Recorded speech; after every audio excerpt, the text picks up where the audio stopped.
The vast emptiness of space stretched endlessly, cold and silent as it had been for billions of years. In the distant reaches of the galaxy, where ancient civilizations had learned to live in perfect harmony with the cosmic order, something impossible was happening. Velthor Station floated like a massive crystal flower in the void, its transparent walls glowing faintly with carefully controlled energy. Inside, Commander Rixtel stood before the main monitoring screen, his body made of living crystal that sparkled with cold light. Every movement he made was precise and calculated, just like everything else in their civilization. "The readings cannot be correct," he said, his voice ringing like wind chimes in the station's perfectly cooled air. "Run the scans again, Velinor."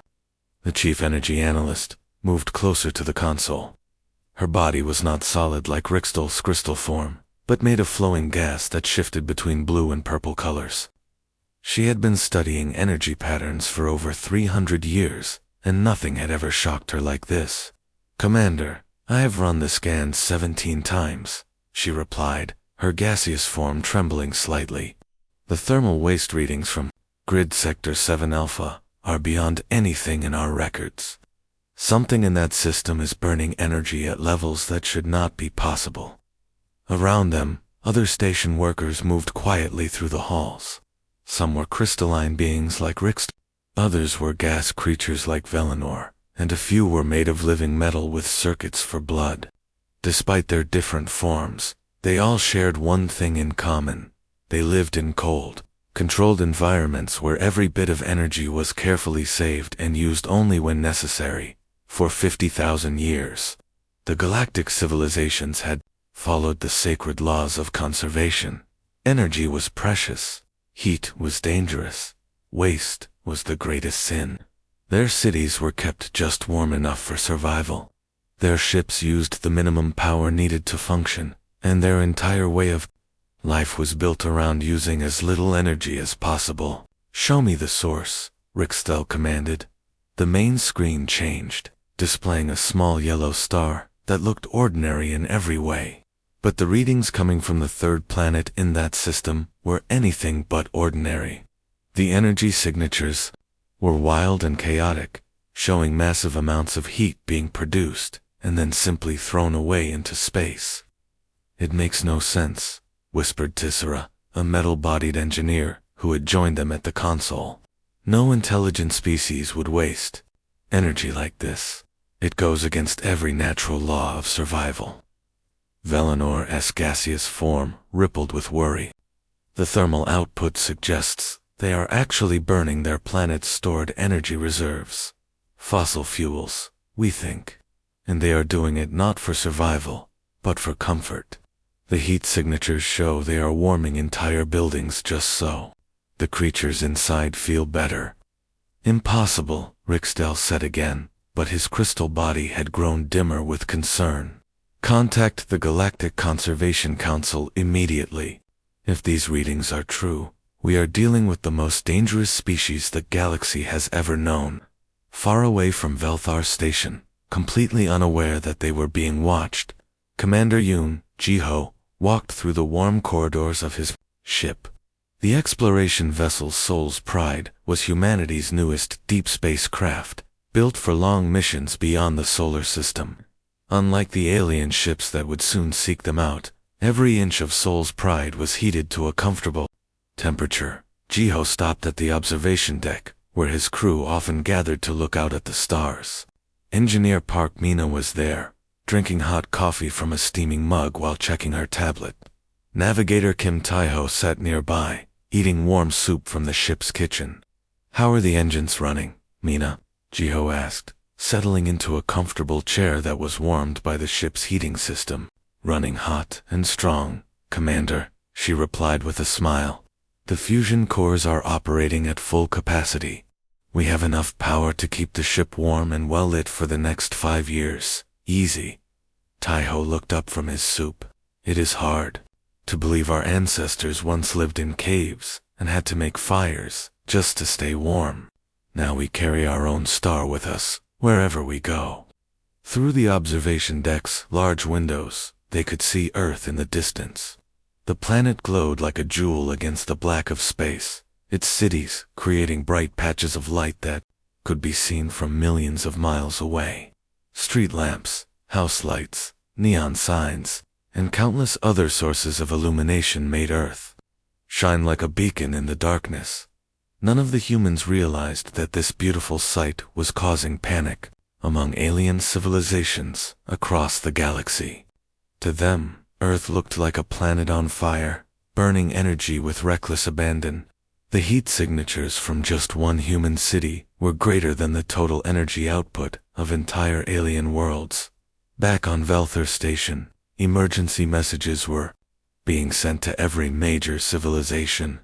The Cold Coalition, the Energy Conservation Union, and the Thermal Balance Authority all received the same urgent alert. A species had been discovered that violated every known law of energy conservation. They called themselves humans, and they were spreading their wasteful ways throughout their solar system. As Rixtel prepared the warning messages, he could not imagine that, within a few short years, these same humans would teach the galaxy something it had forgotten long ago, that warmth was not just about survival, but about truly living. The alien ship moved through space like a ghost, its hull so cold that ice crystals formed on its surface. Inside the thermal compliance, Senior Conservator Zixai floated in the ship's freezing corridors, her gaseous body a pale blue color that showed her distress. She had been chosen to lead this mission because she was one of the most disciplined members of the Ethereal Collective, someone who had never wasted even a single unit of energy in her 300 years of life.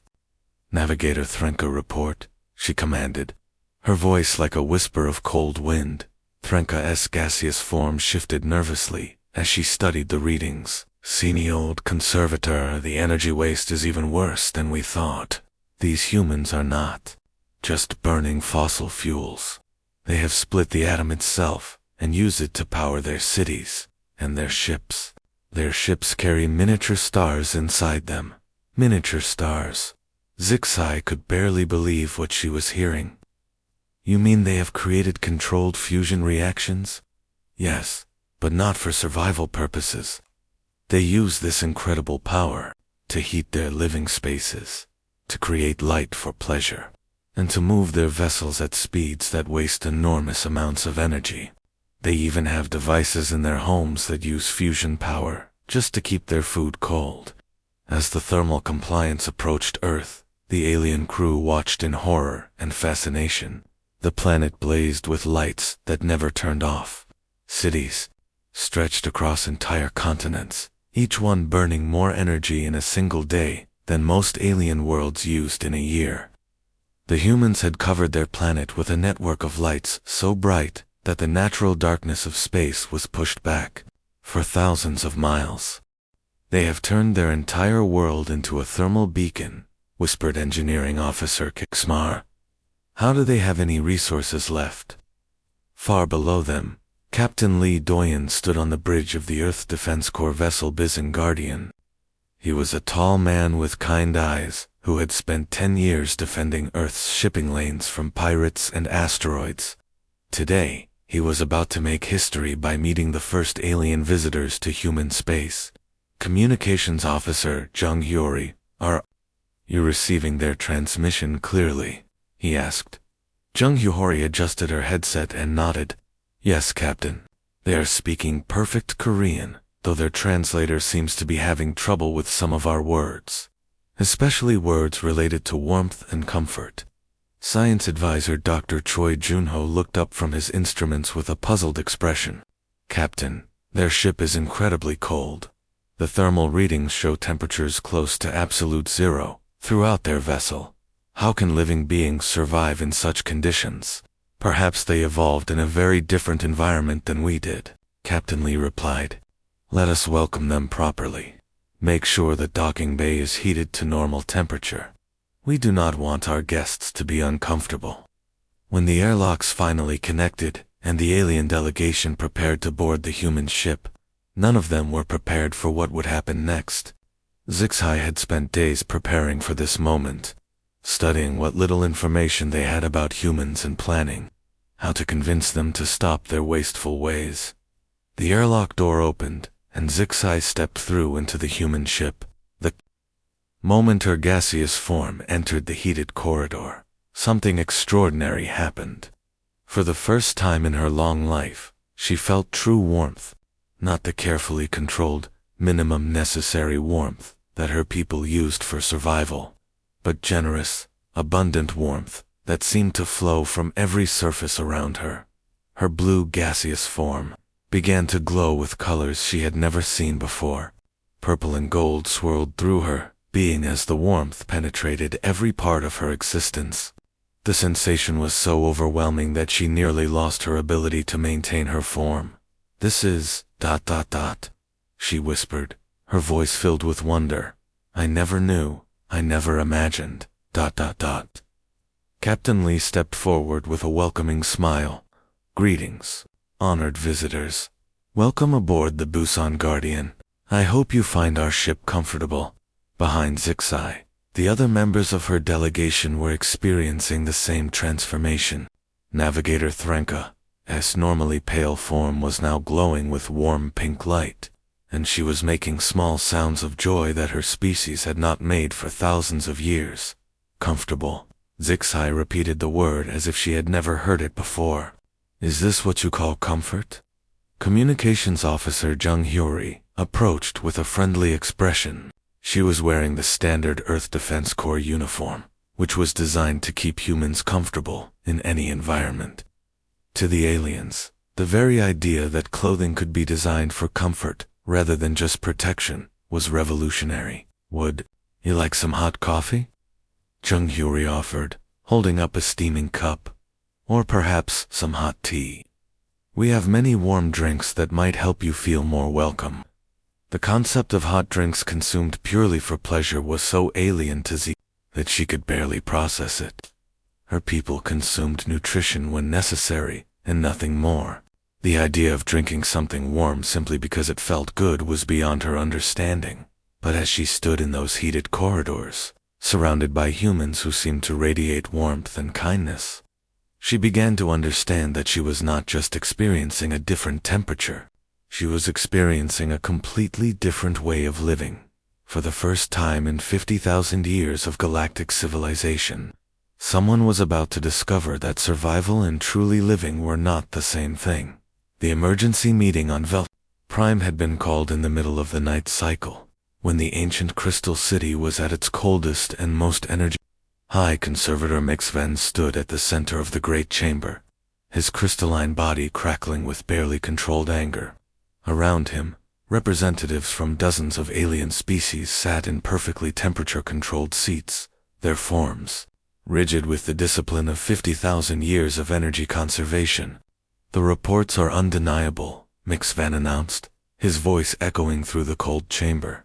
"In just one galactic cycle, we have lost control of 3 entire sectors.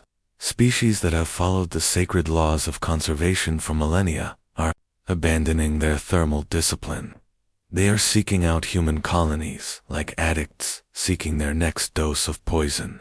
A representative from the Silicon Collective raised one of his metallic arms.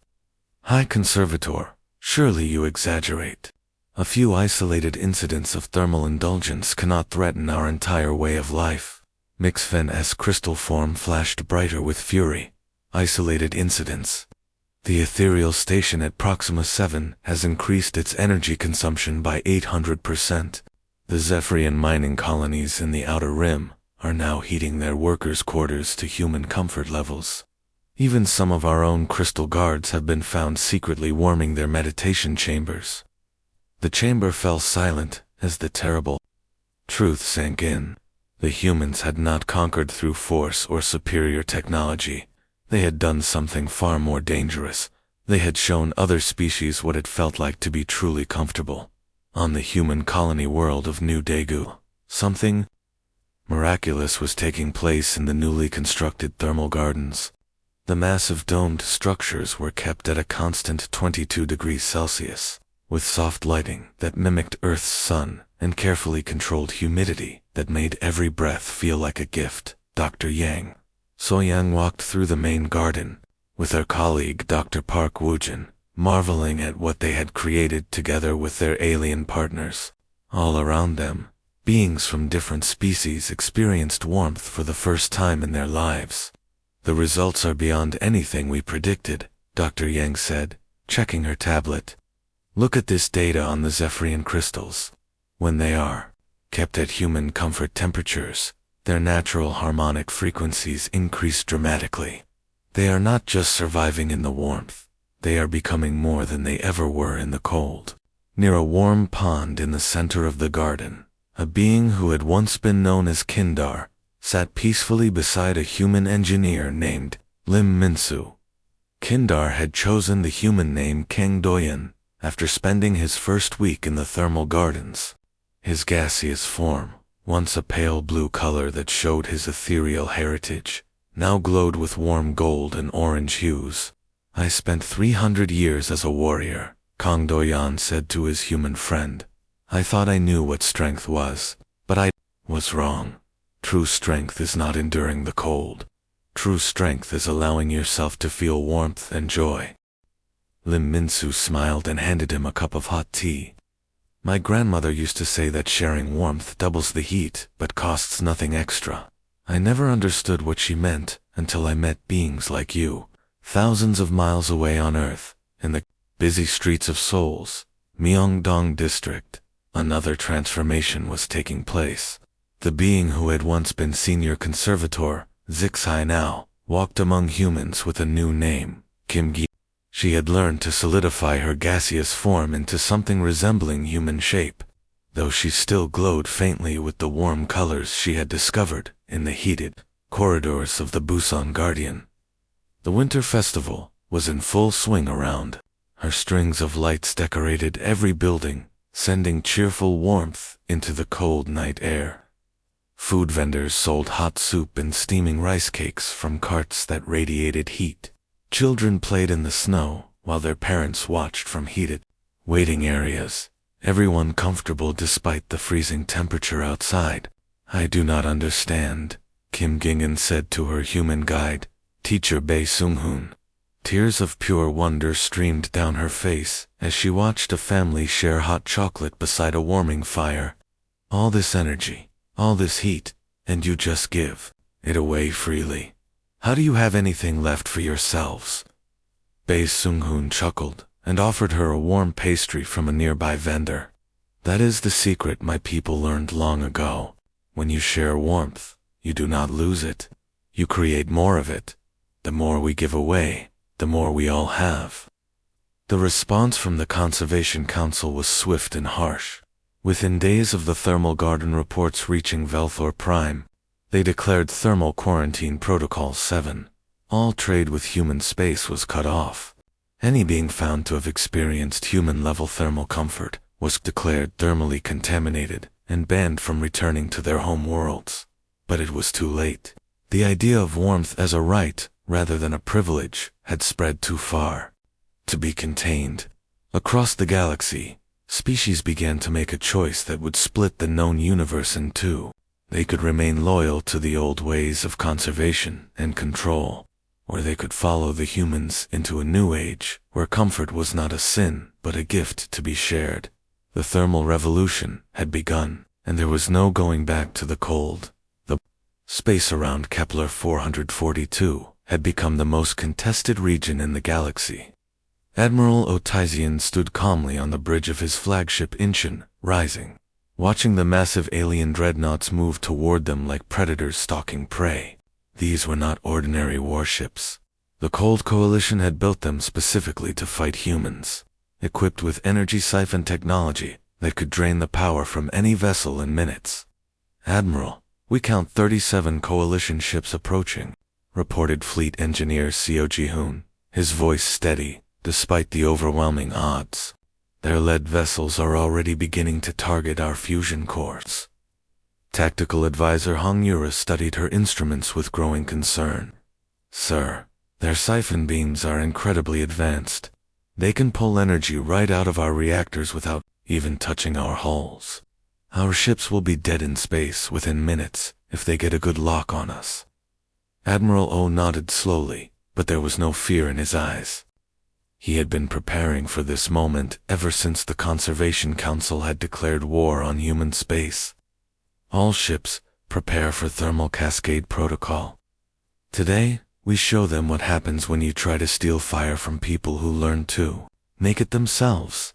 The first energy siphon beams struck the human fleet like invisible hands, trying to strangle their power sources.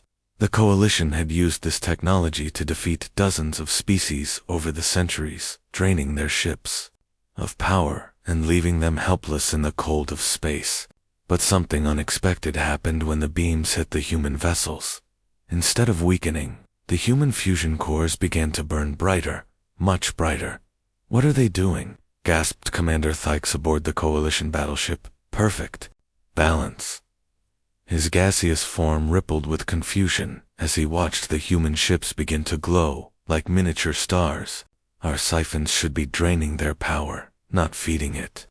His navigator, a crystalline being named Kixtel, studied the readings with growing amazement. "Commander, the humans have somehow reversed our energy drain. They are using our siphon beams to channel even more power into their reactors. It is impossible." But it was not impossible. It was simply something the Coalition had never considered. For 50,000 years, every species in the galaxy had learned to hoard energy, to use the minimum amount needed for survival. The humans had taken the opposite approach. They had learned to create so much energy that they could afford to waste it, share it, even use it as a weapon. The Thermal Cascade Protocol was humanity's answer to the energy siphon. Instead of trying to protect their power sources, they opened them wide and flooded space with more thermal energy than the Coalition ships could possibly absorb. "Emergency cooling systems are failing," reported the engineering officer aboard. "Perfect balance. The human energy output is overloading our conservation protocols." Commander Thykes felt something he had never experienced in his 300 years of life. Heat, real, uncontrolled heat was flooding through his ship's perfectly cooled corridors. The temperature controls that had kept his crew at exactly the right level for optimal efficiency were failing, and warmth was spreading through every section of the vessel. And strangest of all, his crew was not dying from the heat. They were laughing. "Sir," his navigator whispered, his crystalline form glowing with colors that had never been seen before. "The humans are sending us a transmission. They say they want to share something with us. They call it music." The battle changed in that moment. What had begun as a military conflict became something else entirely when the first alien crew members heard human music played at full volume through speakers, warmed by fusion fire. The songs spoke of home and family, of gathering around fires and sharing warmth with loved ones. They were concepts that most aliens had forgotten existed. On the human ship's soul's hope. Dr. Kim Minna worked frantically with her new partner, a former Coalition scientist who had chosen the human name Park Jin-won. Together, they were attempting something that had never been tried before, reigniting a dying star. "The red giant has been cooling for over 1,000,000 years, Park Jin-won explained, his metallic form now warm to the touch for the first time in his existence. "My people always believed it was impossible to reverse stellar death, but your fusion technology suggests otherwise." Dr. Kim Minna smiled as she made the final calculations. "We do not just use fire, friend, we make it. And if we can make fire in our ships, why not in the stars themselves?" The moment when the ancient red giant blazed back to life changed everything. The dying star, which had been slowly cooling toward darkness, suddenly erupted with brilliant fusion fire. Planets that had been frozen worlds for millions of years felt warmth touch their surfaces for the first time since their sun began to die. Both fleets stopped fighting and simply watched in awe as the reborn star painted space with light and heat. The Coalition ships, their crews now experiencing the joy of warmth for the first time, no longer wanted to drain the human energy sources. They wanted to learn how to create their own. This is not a war about resources. Admiral O said softly, as he watched former enemies begin to dock with human vessels, seeking to experience the warmth they had discovered. This is about the right to feel alive, instead of just surviving. The heat war ended, not with victory or defeat, but with understanding. The galaxy was learning that some things were worth sharing rather than hoarding. The morning sun streamed through the warm windows of Unity. Thermal Station as Ambassador Yu Jiun made her daily walk through the transformed halls. 5 years had passed since the heat war ended, and the changes still amazed her every day. Where cold crystal corridors had once echoed with the precise footsteps of energy-conserving aliens, now warm gathering spaces buzzed with the cheerful voices of beings from dozens of different species. "Good morning, Ambassador," called out her aide, as he approached with a steaming cup of coffee. The being who greeted her had once been High Conservator Mixfin, one of the most feared enforcers of the conservation laws. Now, he called himself Choi Jinwoo, and his crystalline form glowed with soft warm light, instead of the harsh cold brilliance of his past. "Good morning, Jinwoo," she replied, accepting the warm cup gratefully. "How are the new thermal gardens coming along?" Choi Jinwoo's crystal bodies sparkled with colors that had never existed during the cold years, warm golds and gentle oranges. That showed his contentment. "Dr. Song Yejin says we should have the new section ready by next week." The Zephyrian refugees from the outer colonies are especially excited. Many of them have never experienced a temperature above freezing. They walked together through the station's main corridor, where beings who had once been mortal enemies now worked side by side. Human thermal engineers like Dr. Song Yejin collaborated with former coalition scientists, sharing knowledge that was revolutionizing their understanding of energy itself. "The research results continue to amaze us," Dr. Song Yejin explained as she showed her latest findings to the integrated research team. Her workspace was comfortably heated, with soft lighting that made everyone feel welcome. "We always believed that energy conservation meant using less power. But the galaxy actually has unlimited energy available. We just never learned how to access it because we were too afraid to use what we had." Master Engineer Ru Siakman nodded from his workstation, where he was designing new fusion hearths for colony worlds. "When you share energy instead of hoarding it, you discover that the universe wants to give you more. It is like the old Korean saying about sharing rice: the more you give away, the more you have in your bowl." Across the galaxy, the transformation was even more dramatic. On worlds that had been frozen for thousands of years, thermal festivals now celebrated the simple joy of warmth. These were not the cold, disciplined gatherings that alien species had known before, but joyful celebrations where beings gathered around fusion hearths to share food, stories, and the incredible luxury of comfort. Keo Yunu, a young human engineer, watched with delight as a group of former coalition soldiers experienced their first thermal festival on the world of New Kyoto.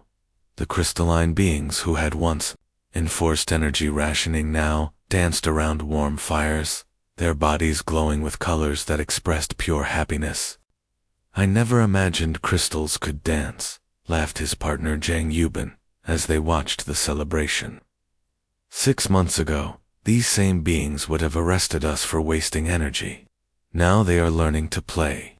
The most dramatic changes were happening in the Outer Rim, where Captain Lee Dokyam and his mixed crew aboard the stellar engineering vessel Gwangju Hope were literally bringing dead stars back to life. The ship's crew was a perfect example of the new galaxy, humans working alongside beings who had once been their enemies, united by a shared mission to spread warmth throughout the universe. "Ignition sequence complete," reported Dr. Park Soo-yang, a former coalition scientist who had once been known as Thermal Specialist Kir. Her metallic form now radiated gentle heat, and she wore the bright orange uniform of the human Stellar Engineering Corps. "The red dwarf is stabilizing into sustained fusion. This system will have light and heat for the next billion years, Captain." Lee smiled as he watched the ancient star flare back to brilliant life. Another world saved from the cold. How many is that this month, Su Yang? 17 successful stellar ignitions, she replied proudly. And each one easier than the last. When you stop fearing energy and start embracing it, the universe becomes much more cooperative. The true miracle of the transformation could be seen in small moments happening across the galaxy. In the old cold temples, which had been converted into thermal sanctuaries, beings who had spent their entire lives in disciplined conservation were learning to relax in warm pools and heated meditation rooms. Species that had forgotten how to laugh were rediscovering joy. Children who had been raised in the cold were growing up in warmth and becoming happier, more creative, and more loving than their parents had ever imagined possible. On Earth, in a small cafe in Seoul's Jeongju district, the changes were most visible in the quiet conversations between old friends. Kim Gyeon, who had once been the fearsome ethereal commander, Zixai, now sat comfortably at a warm table with her human friends, sipping hot tea and watching snow fall outside the heated windows. I used to think survival was the highest goal, she said softly, her solidified form wrapped in a warm sweater that her human friends had given her. I spent 300 years believing that using minimum energy was noble, but I was wrong. Survival is not living. Living is sharing warmth with the people you care about. The galaxy had learned the most important lesson humanity had to offer. Fires were not meant to be hoarded, but shared, and in sharing them, everyone stayed warmer than they ever could have alone.